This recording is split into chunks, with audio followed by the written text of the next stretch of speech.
Hey y'all, we gotta talk about something serious. You do not have to make your audience feel like shit in order to get them to buy from you. People often use these kind of manipulative tactics on social, things like false scarcity, hashtag 2 spots left, ultimatums. You can buy my thing and be really awesome and successful, or you can not buy it and just rot in hell.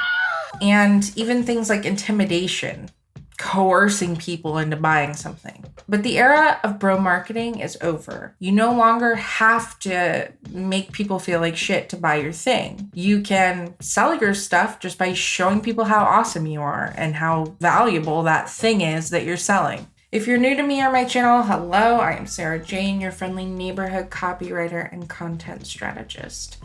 I am also an ethical marketing advocate, which is just a fancy way of saying I'm sick of these BS bro marketing tactics that coerce people into buying things they often don't want or need. If you want to see more from me, subscribe to my channel. I share a lot of copywriting and marketing tips that focus on making your audience feel really awesome about the decision they've made to buy from you instead of feeling like shit. Now, let's get into my top 3 copywriting tips for writing social captions that don't make your audience feel crappy, don't make you feel sleazy about it, but they still work. My first tip is probably something you've heard before. Open with a hook. You've only got a few seconds to make an impression on your audience and to get them to stop and read your post. So you don't want to waste your hook on something that's like shamey or mean because people will just scroll on by. You want to open with something that's relevant and interesting enough to get people to stop and say, I really want to read the rest of this. My go-to when I can't think of something like super cool and unique and creative is to just open with a question,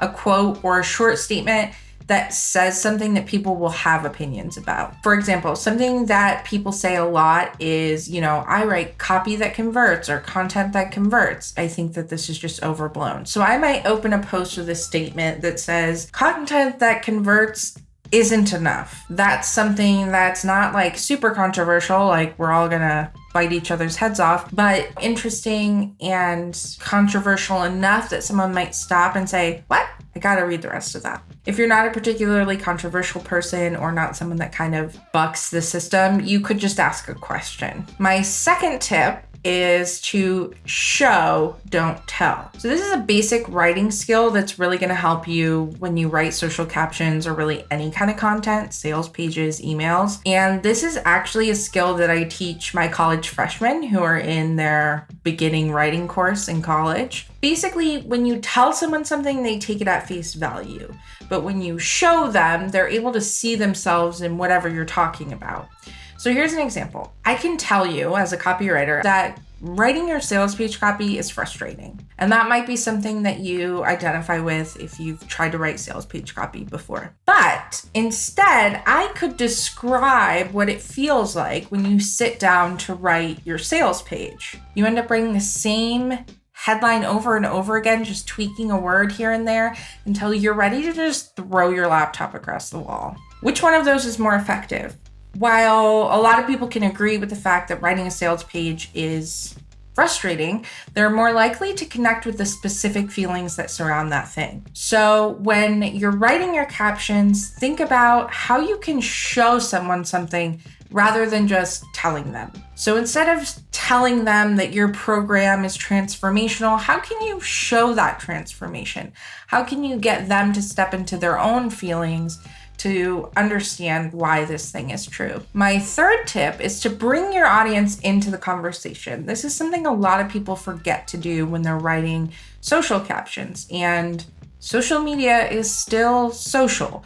So you really want to try to start conversations and bring your audience into whatever you're talking about. So if you feel like you've just been talking at your audience, then maybe it's time to add some engagement elements into your captions. One of the easiest ways to do this is to ask a question, usually at the end of the caption. Ask your audience something that's easy for them to answer. They don't have to think too hard about it, but it gives them a chance to engage with whatever you're talking about. Another thing that I tell my audience to do, it's a really easy way to help people engage, is to ask people to drop an emoji in the comments about something specific. It could be, drop a fire emoji if you're fired up to start your Wednesday, or drop an emoji that tells me what you're doing this weekend. Something that's really easy. People like emojis, and when they can drop an emoji, they don't even have to type anything. Super easy way to engage. So those are my 3 tips for writing social captions that don't feel sleazy, but can still help you make a connection with your audience and sell your stuff. So you want to open with a hook, something interesting that draws the reader in, gets them to stop the scroll. You want to show, don't tell. Show your audience what it feels like to do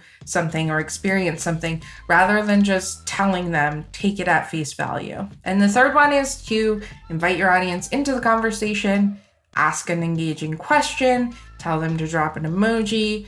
The easier it is for them to engage, the more likely they will be to engage. And the algorithm loves that. So now that you have some ideas about how you can improve your social captions, you're going to need a place to organize all that great content you're about to write. I have a free Google Sheets content calendar template that you can use. It's in Google Sheets, so you don't have to download any software or learn a new tool. It's really easy to modify, really easy to make it your own.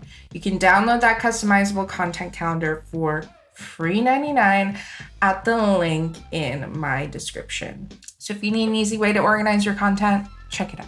Before I go, I do want to know, what's your favorite way to engage your audience on social? So what are you doing now? What ways do you like to engage with other people's social? Just curious. Tell me in the comments how you like to engage.